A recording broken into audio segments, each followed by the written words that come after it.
Hello everyone! Welcome to an extra special installment of This Week in Thrifting. This is an estate sale episode.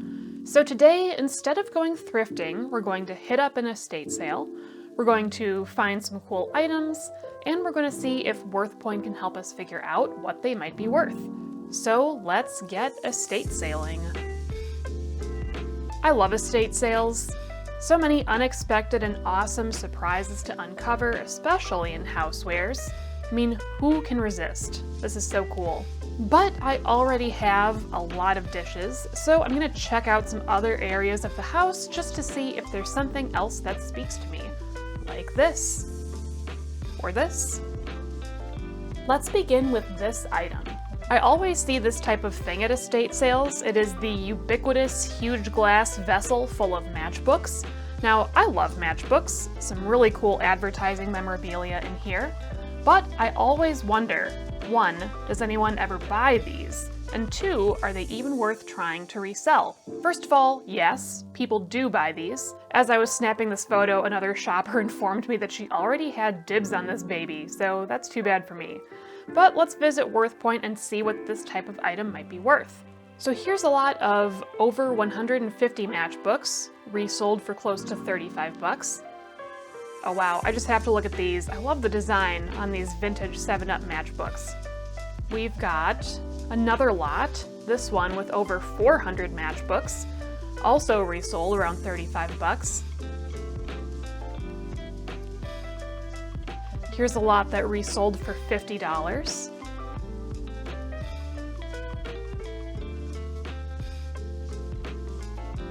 Another one that resold for close to 40 bucks.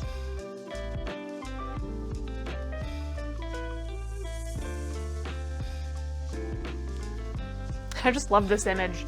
All of the matchbooks just spilling out of this box.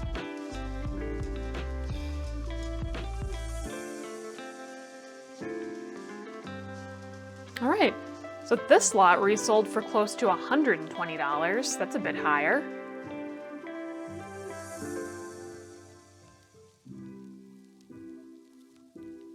And we've got another one that resold for around $250. Awesome. So there's a lot to keep in mind here. A lot of variables like age, condition, the types of matchbooks, and their companies that could determine the values here. It seems like there are some lots that have resold for more, like over $100, but it looks like the $30 to $50 range is a bit more common. So that's good to know. Here's another favorite find that I just had to check out. I love vintage telephones. I love the style, I love the design, the colors, and honestly, I miss the days when your phone was just a phone. As we can see, this looks like a rotary phone at first glance, but it does in fact have buttons. And it looks like it comes with what might be the original instructions, so that's pretty cool. Let's go ahead and use this photo to do a visual search on the WorthPoint app and see what vintage telephones might be going for. All right, we're seeing a variety of results. This one has sort of a similar design, similar buttons. Let's keep looking.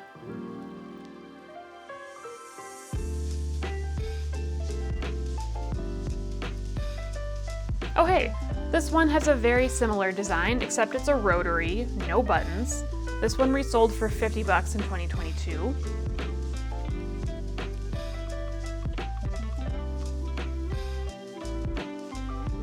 Aha! Here we have what looks to be the exact same phone. Same color, same design, same buttons, tested and working for $65. I'm gonna see if I can refine my results by doing a search on some of the keywords in this listing.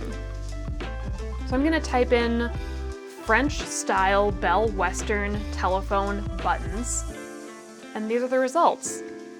It looks like these listings all have the same design, and prices are ranging from $10 all the way to $60. One thing I will say about telephones is it seems like color really matters. These ones we're seeing aren't super high resale prices, not as high as the listing we saw before for the exact same blue phone. But all of these models are more neutral colors like white, beige, off-white. And I wonder if those colors just don't draw buyers in. And in fact, I think that's definitely what's going on, because before I found this blue phone, I saw this white phone on the lower level of the house at the estate sale. Although I was tempted by it, I ultimately decided to pass on this one. It just didn't really grab me. But when I saw this blue phone, I was like, I need this thing, so cool. So maybe if you can find a vintage telephone with a great color that really pops, you can resell it for a bit more, maybe. Let's go back for a second to some of our visual search results. Check out some of these super cool, super bright vintage phones. Then note their prices. These are just so awesome. I love them. Finally, right next to the telephone was one more vintage item that I just had to check out. It's also blue. I undid the latches here on the side and voila, it's a hairdryer. A Sunbeam hairdryer that should not be used while bathing. Honestly, I wasn't sure how to search for this item. Obviously it's a hairdryer, but I wasn't sure if it was a special type of hairdryer. So I just used this photo to do a visual search on the WorthPoint app. Maybe I can find some answers. I'm scrolling through a lot of different results here. Here we go. Here is a very similar hairdryer from Sears, and this is a bonnet hairdryer. Now this listing didn't resell for much at all, but at least now we know what to search for. I'm gonna go back to the search bar and type in Sunbeam bonnet hairdryer. And let's see what comes up. Resale prices aren't too terribly high, but here's one that resold for close to 50 bucks.